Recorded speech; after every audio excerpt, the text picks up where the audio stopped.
What a pleasure to be here together. What a collective journey. I very much, as I said, I'm kind of biased because I kind of like this stuff. I like psychedelics and I like conferences and I like horizons, so I feel I lack objectivity, but what a privilege to be here together and learn from each other. And I always feel like I'm in a kind of Disneyland of knowledge and fun, and like if you were attending this park and you can play on all the toys and there's no lines and you're just out there the whole time having fun, learning and being together with incredible people, and how time is condensed and every interaction you learn something and you pass only a few days and it feels like several weeks. And we are in the final moments, and we all know that producing conferences is like a castle in the sand, because you have a group of people frequently work as much as 6 months or 1 year, all kinds of things to bring everybody together, and tomorrow it's gone. And it's hard to know what stays, but so many of us have been influenced by these conferences, and they are so important in our community and so hard to do, so much work and so underfunded. So just, I wanna, again, big applause for Kevin and his team.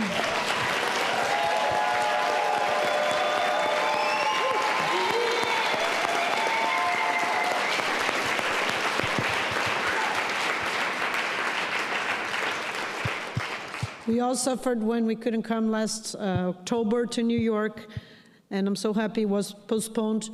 Spring in Manhattan, beautiful, last code, and so happy to be here. And just want to invite all of you to share one final thought and wrap it up. I didn't plan this. Is this working? Hello? Hello. I really want to see less exceptionalism of some substances over another. I think that they all can be used in any of the access pathways safely, and I hope we see more research and normalization and destigmatization and access and safety for all substances as we choose with informed consent.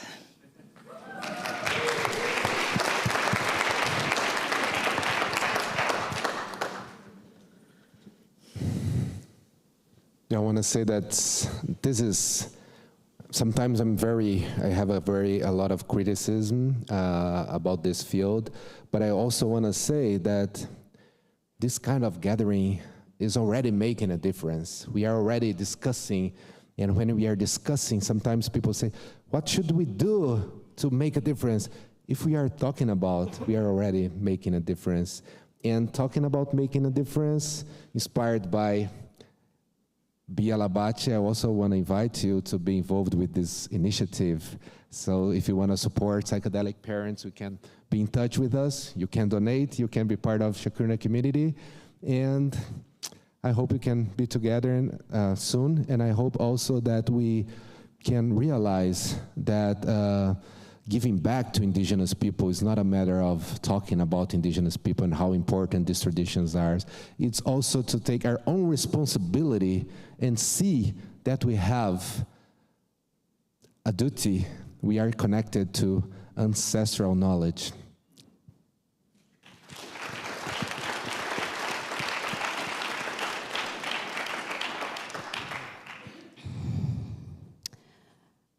I think I already said earlier, I'd like to see us re-indigenize our thoughts, our way of being, and our world. And like the incredibly inspiring Ripples project and study, I want to see us be able to sit with that collective pain and trauma and face our darkness so that we can move through and find our light. And I think that's really one of the most powerful things about these medicines, is how they help us do that, and to find our common humanity, to break the system of oppression, and to find our liberation. Be sure to follow the Colorado Tribal Working Group. Our meetings are public. Thanks for reminding me about that.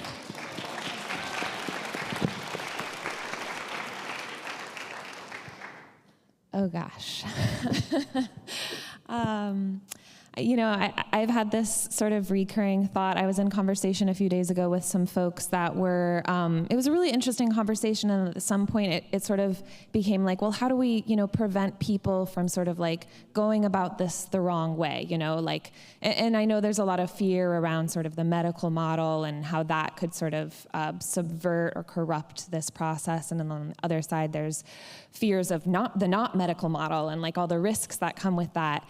And I've sort of I have this thought, I don't think our goal here is to protect people from themselves. Ultimately, we're all going to be making choices, whether it's legally or illegally. But really the question that I am asking myself every day is just, what do we want to create? What is possible?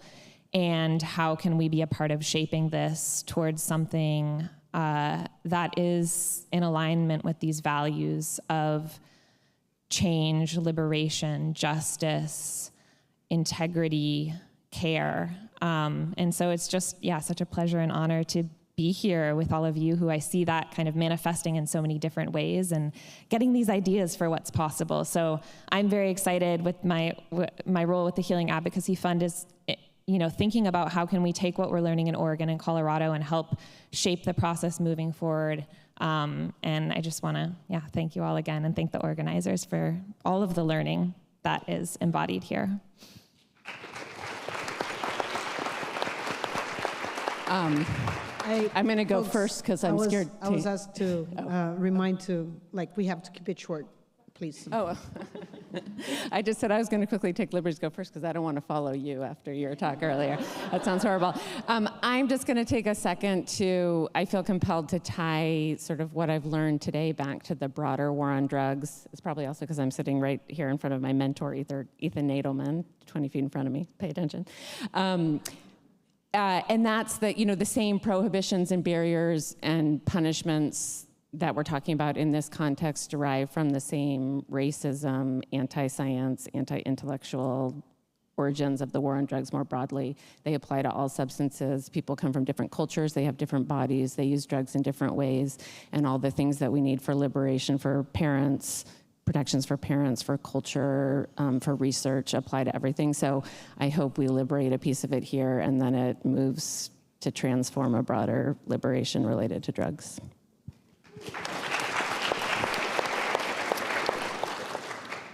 So I recently restarted a gratitude practice for like the 13th time, and I'm just going to do it on stage. And that's my thought for the day, which is if you ever go to like a restaurant and you see like a dish come out and it's like really good, but sometimes I like think of all the work that goes into that dish, of like how many different hands had to go make it and all that. And I look at a conference like this and it's going really well, it's seamless, and just and think of all the work that went into putting something together like this, and then take that thought and when I'm arguing a case, think of how many hours I had to spend to prepare for that 1 hour argument, and just everyone on stage, everyone here is doing fantastic things, and what you never see is all the work that goes into doing that. Whether it's even the psychedelic experience itself, there's the saying, after the ecstasy comes the laundry.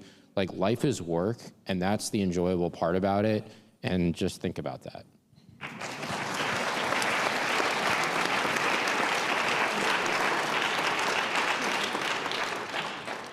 I'm just really humbled to be on stage here beside some frankly incredible people. I think some of the things I've heard here today will stay with me for a really long time.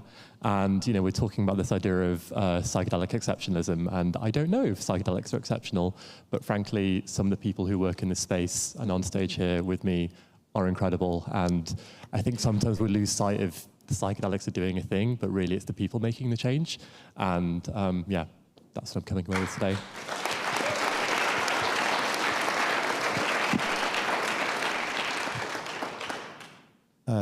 I think they are exceptional. Yeah, and we got a lot of love and feedback from our talk. And I want to respond to one of the feedbacks that people were really enjoyed the format of the storytelling. And I just want to say that for me, kind of moving between format and also moving between disciplines in research is a way to stay loyal to my experience and not to get sucked too much to frameworks and theories and disciplines and languages. And it's a way for me to stay loyal to the essence and the exceptional passion that I have to the thing and try to communicate it in a certain way. And I think as the field grows more and more mainstream and we get sucked into more frameworks and languages and disciplines, it's just a good thing to pay attention to each individual here, how they communicate based on their own also passion within it, and not just based on the languages that now need to be used in order to communicate it.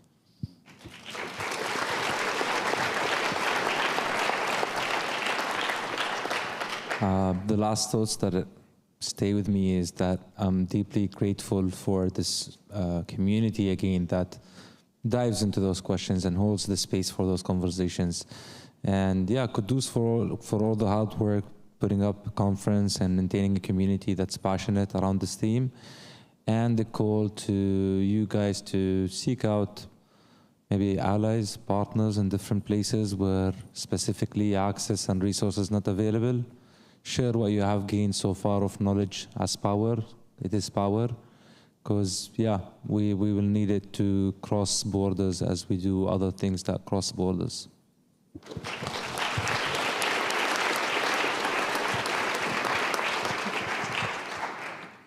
And again, lots of gratitude and appreciation for everyone that put this conference together, but also all of you who are still here in the very last moments of the conference. And I think it's important to just remember the community that we build along the way. Sometimes, I speak to groups that aren't familiar with psychedelics, and sometimes that's a difficult conversation, right? Getting people acquainted with this sometimes terrifying new policy area, right? And I think it's important to remember that people that are working in psychedelics, we need to make sure that we continue growing together and evolving, and use use this work to approach our own fear, and instead of having fear, really looking at things with curiosity and trying to learn from each other as we move forward. And what we want to achieve through psychedelic opportunities for people around the world, that we're modeling the behaviors that we think are so important to the values of our work.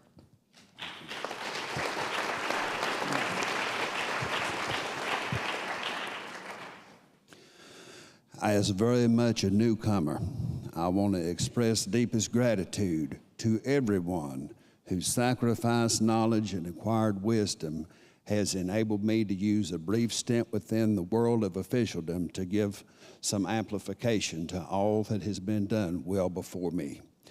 I also want to express what a privilege it has been to be in the company of and to serve along other emancipationists who seek to illuminate, liberate, and celebrate the spiritual significance of our human kin who labor and suffer in the darkness of disconnection of our common divinity.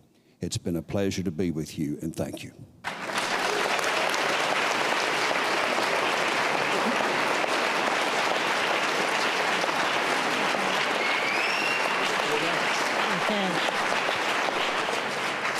I want to share one final thought from me too.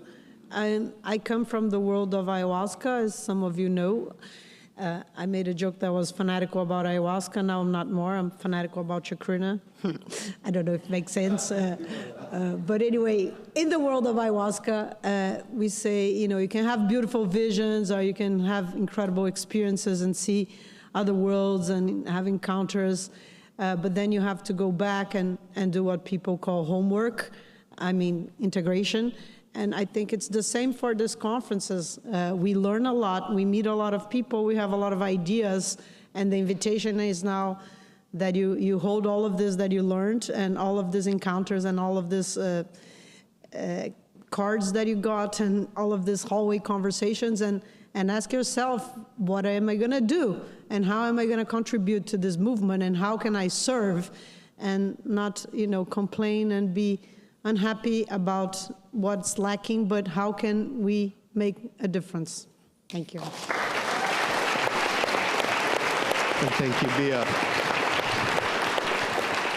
So I want to thank all of you for your patience and grace as we put these things together.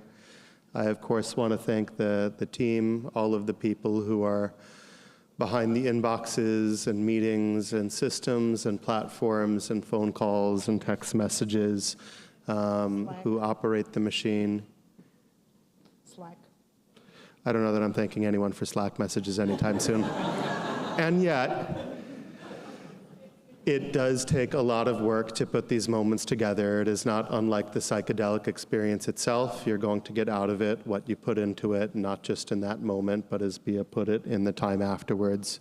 I, of course, want to thank all of our speakers, particularly those who had to do more than change trains to get here, although I will note some of the people who have to change trains complain about it more than the people who had to change multiple airports. But I am grateful to all of the speakers here who take time out of their already phenomenally busy lives with lots of responsibility and pressure, not just in their work, but in their homes, to make the time and effort to come here to be in 3 dimensions with us. And I want to thank all of you once again out there. And with that, you have passed the acid test, and I hereby declare the 16th Horizons Conference in New York City to be concluded. Thank you all.